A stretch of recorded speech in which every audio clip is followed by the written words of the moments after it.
Hello Biafrans, friends of Biafrans and lovers of freedom. Good evening to you all. My greetings. I've come tonight to talk about the 4 clans of Biafra land. The 4 comedians, namely Asare Dokubo, Uche Mefo, George Onibe, and Emeka Emekesiri.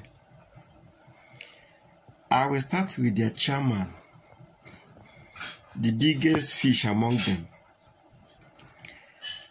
Uzodimma Dokubo, popularly known as Asare Dokubo. Asare Dokubo came into limelight in the eras of the late President Yaradua, may his soul rest in peace. The era of the militant. I hate to use the word militant. Excuse me, but I do not have another better word to use. So permit me to use the word militant for the sake of this discussion. Asare was a warrior in Biafra land. I love him so much. He did wonders in those days because he was fighting for his right, for our right, for the right of Biafrans. Him and all his colleagues and all those militants in those days, they did marvelous work. But what I did not like was for him to turn back and start receiving money to be a gate man, a watch night, a guardian of pipelines for our oppressors. Now let me explain. Asare was working for us, for Biafrans, for himself and all the Biafrans, fighting against the injustice in our land.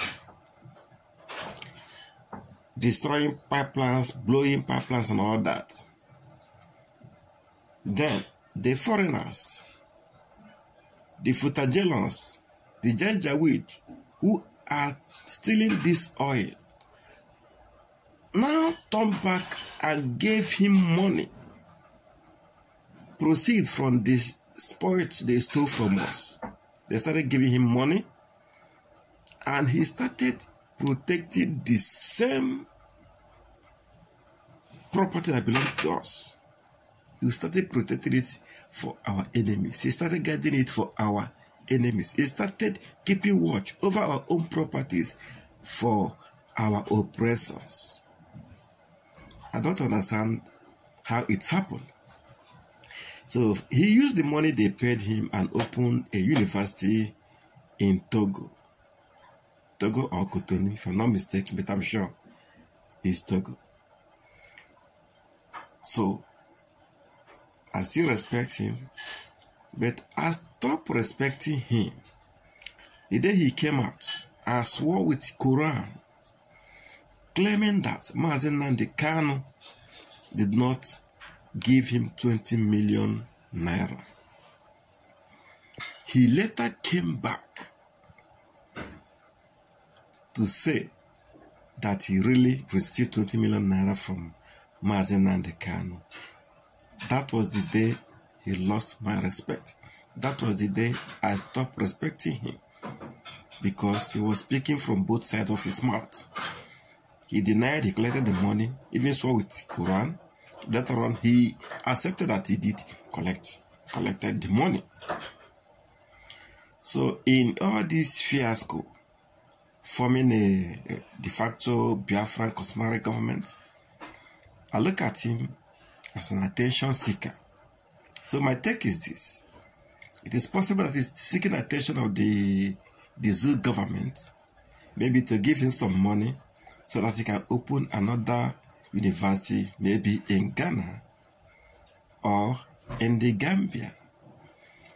But he came very late because the zoo is broke. The zoo has no money to give out. This is Sarada Kubo. The second man is George Onibe.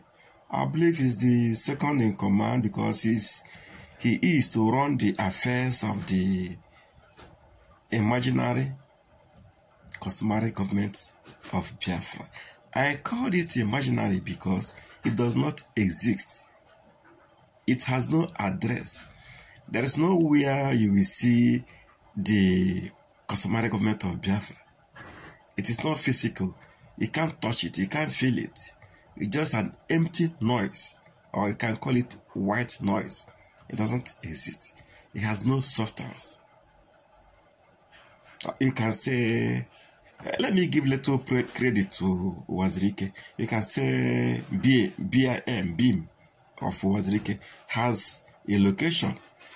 I think somewhere, where you can say, this is their structures. If you talk of IPOB, they're everywhere. There are millions.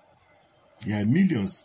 They even have embassy, that is a no-go area.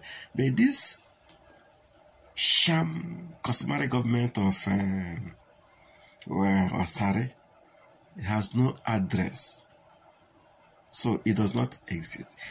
Okay, talking about George Onibe. I will describe George as that guy. Maybe you want to buy something and you believe that somebody is coming to check for you in a moment. So you can call George, Mr. George, please cross the road and buy something for me. He says, yes, sir. Run around, get what you want, hand over your change to you, and you say, take the change, look after your children. I say, thank you, sir. This is how I see George. Until IPOB brought him into limelight, George Onibe becomes somebody because of IPOB. I respect his wisdom. George is a man of wisdom. If you doubt me, listen to Radio Biafra Extra. In those days, of course, there is no how you be African rep and you still remain nobody. No. If you rise to the position of African rep of IPOB, I regard you as a state governor. So this is how George came about. But George is not intelligent. He is not intelligent. If he's intelligent, there are things he did he shouldn't have done. This is George Onibe for you. And George, I know him as Uchemefo's errand boy when they were in IPOB. Uchemefo used to be his master. But it's like the tables have turned upside down. It's like he holds a more superior office than Uchemefo because he is to run the affairs of the imaginary customary government of Biafra. So he dishes information to Uchemefo, who is the head of information, who will now dish it out to the unseen public. This is George Onibe for you. These four characters have nothing to offer. If they come out on the streets of Biafra land, they cannot attract anybody. They cannot attract any attention. They are nobodies. They are non-entities. Do not waste your time listening to them. These people are distractors.